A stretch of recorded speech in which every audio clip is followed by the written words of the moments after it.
Welcome to Learning English, a daily 30-minute program from the Voice of America.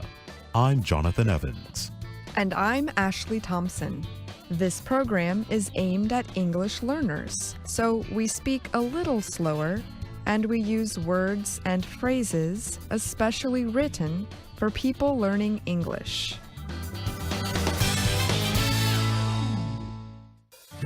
Today on the program, you will hear from Kelly Jean Kelly, Alice Bryant, and Brian Lynn. Later, we will present our American history series, The Making of a Nation.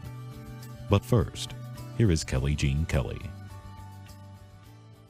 Thailand saw several eventful days after a princess's name was officially entered and then struck down as a candidate for Prime Minister. Princess Ubulratana Mahidol is the older sister of Thailand's king, Maha Vajiralongkorn. Observers say the move adds to the confusion about the upcoming March 24 election. The country has been under military rule since 2014. Next month's election could return it to rule by an elected leader, even if it is a largely authoritarian government that is friendly to the military. The princess's short candidacy was the first time a member of the royal family had tried to enter a political election. The princess and her relatives have traditionally been expected to rise above the usual political fighting. Official rules also prevent the royal family from participating directly in party politics. But Ubulratana says she does not have to follow these rules because she gave up her royal name in 1972 to marry an American. Her candidacy was seen as a challenge to current Prime Minister Prayut Chan-o-cha. He is a retired general who has led the country under military rule since 2014, when his group seized power. He said he was competing in the upcoming election to keep law and order. But the princess's candidacy was quickly struck down. Her brother, the king, called it inappropriate and unconstitutional. Then the election commission disqualified her, saying members of the royal family must remain politically neutral. The party that nominated the princess said in a statement that it accepted the king's order. The party, called Thai Raksa Chart, is led by former Prime Minister Thaksin Shinawatra. He and his group have been in a years-long conflict with the royal family and people who support the monarchy. Thaksin was ousted in a 2006 coup after being accused of abuse of power and disrespect for the monarchy. George McLeod is a political risk expert based in Thailand. He said that by putting forward the princess as a prime minister, Thaksin took a chance and lost. But a professor for Southeast Asian Studies at Kyoto University had another idea. Pavan Chachavalpongpun said Thaksin may have achieved exactly what he wanted, forcing the Thai monarchy to engage publicly with politics and showing conflict within the royal family. I'm Kelly Jean Kelly.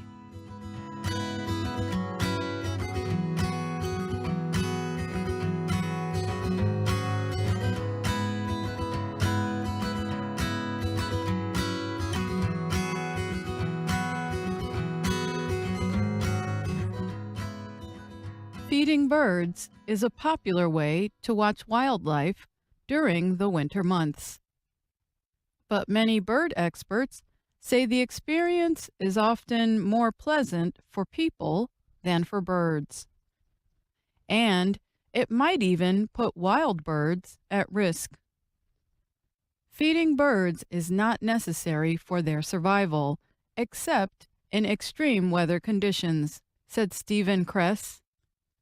He is with the National Audubon Society, an organization whose aim is to protect wildlife.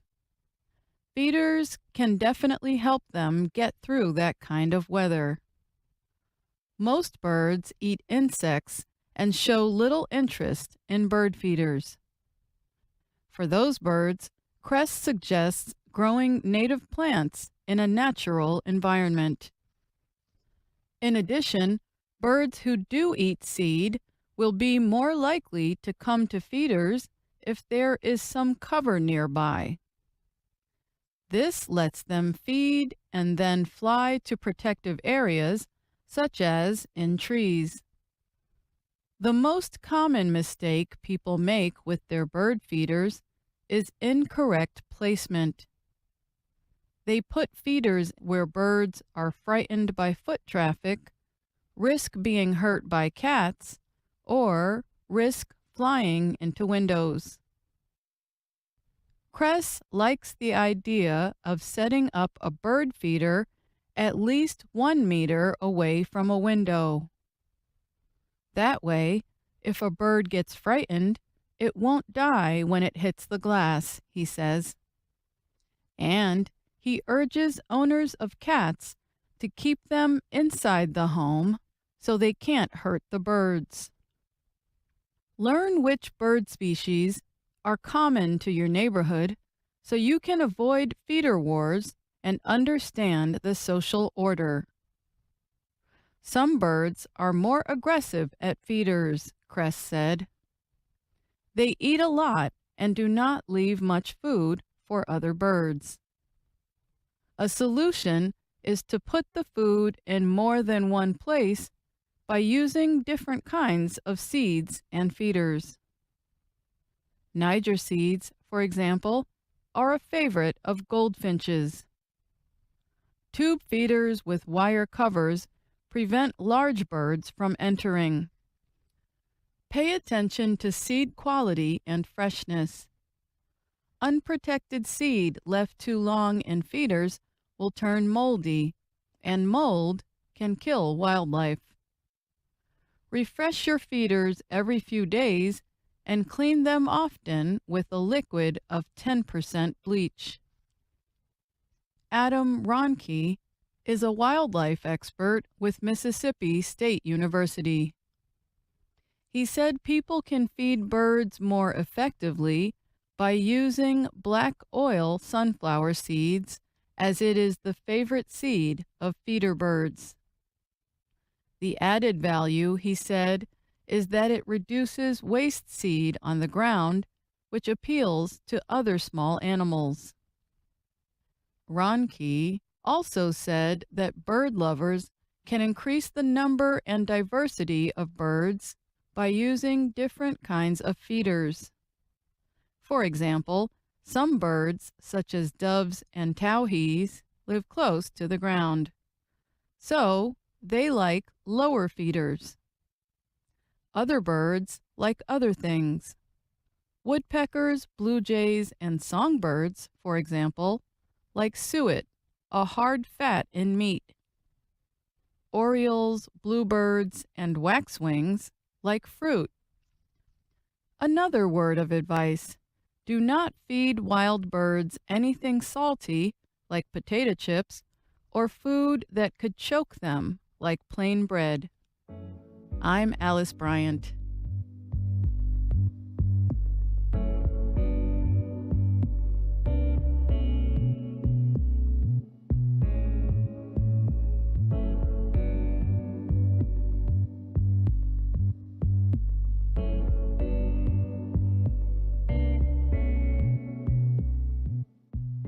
Experts say there are about 6,500 languages spoken throughout the world. But the United Nations estimates that about half of these languages are in danger of disappearing. The UN Cultural Agency, or UNESCO, lists languages it considers endangered on its Atlas of the World's Languages in Danger. UNESCO collects information on the languages and then increases efforts meant to prevent them from dying out. One nonprofit organization seeking to save world languages is a New York-based group called WikiTongues. Officials from WikiTongues say the organization has a simple goal: to provide the tools and support that people need to save their languages. Daniel Bogre-Udell is the co-founder of WikiTongues. He told VOA that when a language disappears, many other things can go away as well. For example, parts of a community's culture, knowledge, and identity can also be lost. Because of this, Udell believes the process of bringing languages back must be done by community members themselves, from the ground up, he said. There is no way an outside organization can save someone's language for them. WikiTongues was launched in 2016 as an open internet collection of world languages. The self-described community is operated by volunteers from around the world. The collection is in the form of language videos that people add to the WikiTongues website.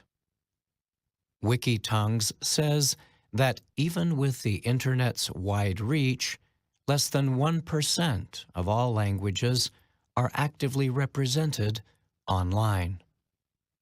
The organization seeks to serve as an Internet resource to connect users who wish to keep a language alive.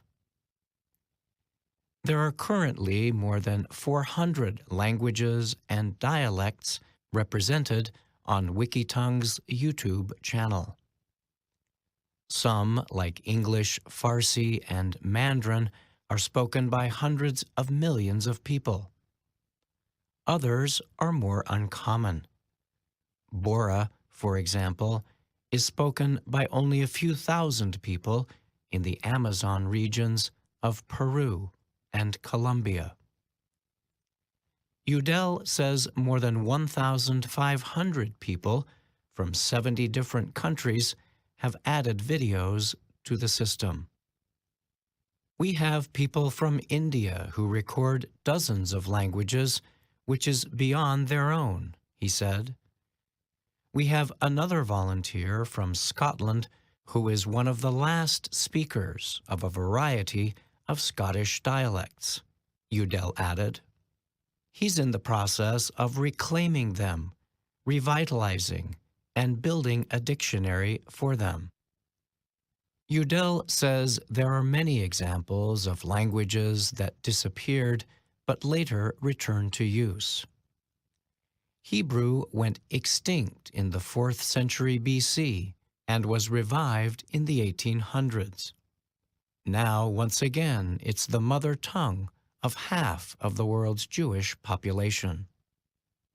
Another example is the Tunica Biloxi Native American tribe in the southern U.S. state of Louisiana.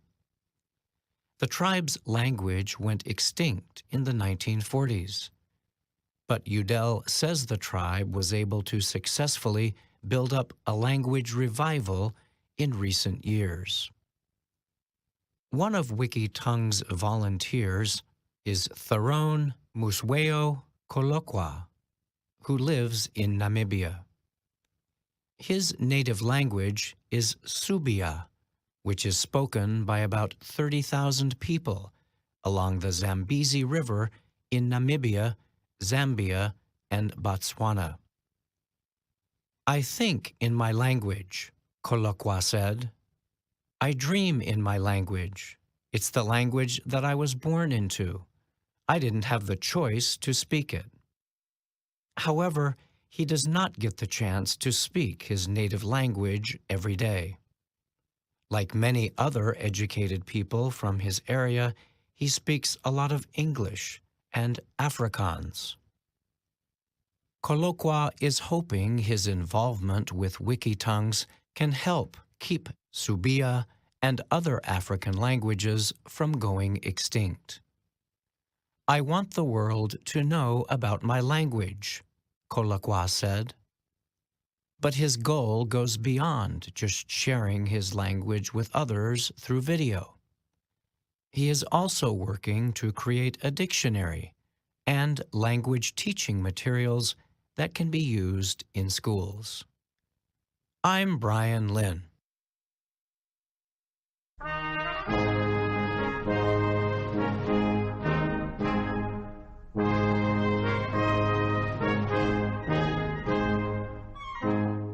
Welcome to The Making of a Nation, American History in VOA Special English.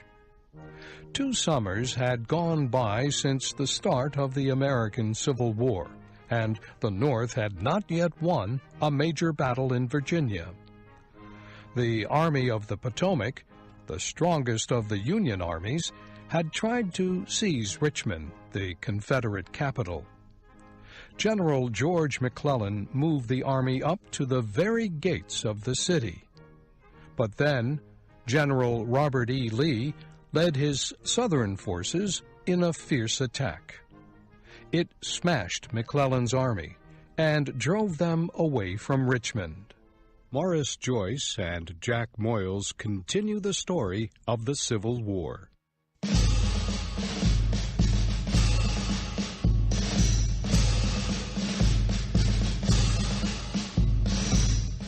President Abraham Lincoln and his new Chief General Henry Halleck put together a new Northern force. They called it the Army of Virginia. They gave command of it to General John Pope, a successful fighter in the West. Pope began to move south toward Richmond. Halleck ordered McClellan to bring his army up to join Pope. Together, they could smash through the Confederate defenses around Richmond. Lee decided to hit Pope before McClellan could join him. He left a few thousand troops to guard Richmond, then took the rest north. Lee moved up to the Rappahannock River, across from Pope's army. Lee sent Stonewall Jackson with 24,000 men on a quick march around the western end of Pope's lines. Jackson and his men marched more than 80 kilometers in 2 days. They got behind Pope and seized a huge northern supply center at Manassas. Pope moved to smash them. They burned the captured supplies. Then they moved a few kilometers away to a long, low hill just northwest of the Bull Run battleground, where Southern forces defeated a Northern army a year before. Jackson hid his troops in woods along the hill and waited for General Lee to arrive with the rest of the Southern army. But before Lee could get there, Union troops, thousands of them, marched down the road below Jackson. Jackson decided to attack, to hold them there until Lee arrived with help. The fighting was furious. Neither side broke. The fighting died down at the end of the day, and Jackson's men moved back to their positions on higher ground. They made their lines along a partly built railroad on the side of the hill. From his headquarters on the hill, Jackson watched the Northern forces prepare for battle. Many thousands of the enemy were marching into position. Pope brought up all his soldiers, and others were on the way from bases near Washington. Several thousand of McClellan's troops, commanded by General Porter, were arriving from the south.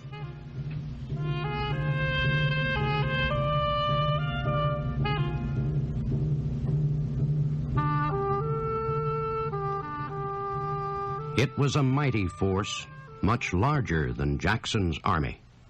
Jackson was worried. He sent an officer back to find General Lee. He sent a message. Lee must hurry. Jackson faced a big army. Pope's army was large, but it was poorly organized. The men had been rushed into position.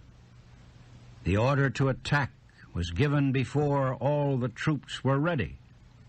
So, the attack began slowly, and Jackson was able to fight it off. But then, more and more Northern soldiers joined the fight. The two sides struggled for hours in the hot summer sun.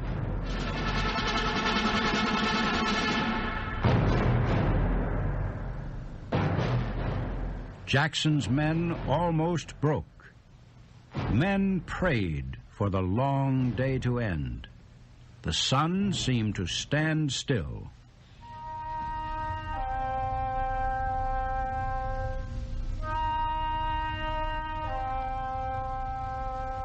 Finally, the sun went down, and the battlefield became dark.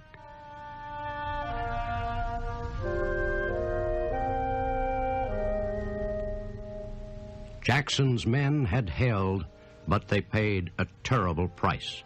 Thousands were killed or wounded. Northern losses were even greater. Most of the Union troops had fought bravely. They had hit the Confederate lines time after time. But one large group of soldiers did not get into the battle at all that day. This was the group from McClellan's Army of the Potomac, led by Fitz John Porter. Pope had ordered Porter to strike at the right end of Jackson's lines. Porter took his troops several kilometers past Jackson's right and stopped them. His soldiers remained there all day, out of the battle. Porter said later he believed the Confederate forces were too strong for his men. Other groups of McClellan's men were arriving in Alexandria, 30 kilometers to the east. Pope asked that they be sent to help him. McClellan was ordered to send them immediately, but he refused to do so. He said they were not in condition to fight, and he would not send them. General Pope still thought he was facing only Jackson's army. He refused to believe reports that Lee had arrived on the battlefield with 30,000 more Southern soldiers. Pope thought Lee was still far to the west of Manassas. Pope knew that Jackson's army had taken a terrible beating in the 2 days of bloody fighting, and he was sure that Jackson would try to withdraw the next day to retreat to the west. Pope divided his forces that night. He left thousands in place in front of Jackson's lines. The others were moved back. They were ordered to get ready for a march west to block Jackson's retreat. Pope made a terrible mistake. Jackson was not planning to retreat. He was waiting with Lee to smash the Northern army. And that is what happened the next day.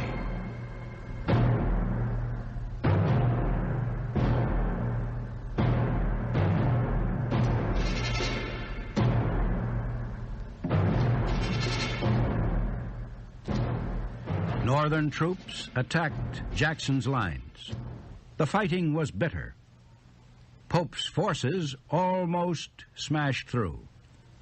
But then Lee ordered his men to move forward to help Jackson. Confederate artillery broke up the Northern attack.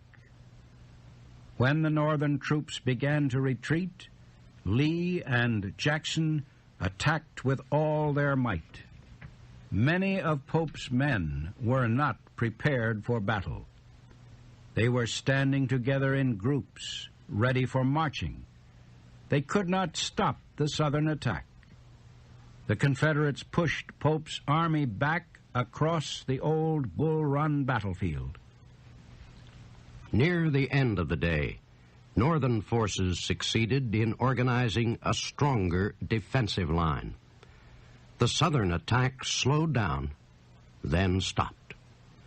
Lee sent Jackson around the north end of Pope's line to try to stop the Northern retreat. Lee did not want the defeated Union Army to escape. He wanted to destroy it. But heavy rain held up Jackson's troops. They were discovered and attacked by a strong Northern force. Jackson could move no farther. He could not stop Pope's retreat to Centerville and Washington. The Northern Army escaped. But it left behind thousands and thousands of dead and wounded. Confederate doctors treated their own men, then tried to help the wounded soldiers of the other side. General Lee permitted Northern medical wagons to return to the battlefield, and they began to carry the wounded back to Centerville. Groups of McClellan's army arriving from Alexandria met Pope's men in Centerville. They laughed and shouted at the tired, beaten soldiers. Many said they were glad that Pope had lost. One of McClellan's generals, Samuel Sturgis, greeted Pope at Centerville. "I always told you, Pope, that if they gave you enough rope, you would hang yourself." What happened at Bull Run created bitter anger among the people of the North, anger against their military leaders. People felt that a year had been wasted, that thousands had died for no real purpose. The year before, Southern troops sent a Northern army fleeing from Bull Run. Now it was happening again. The Army of the Potomac was back where it started.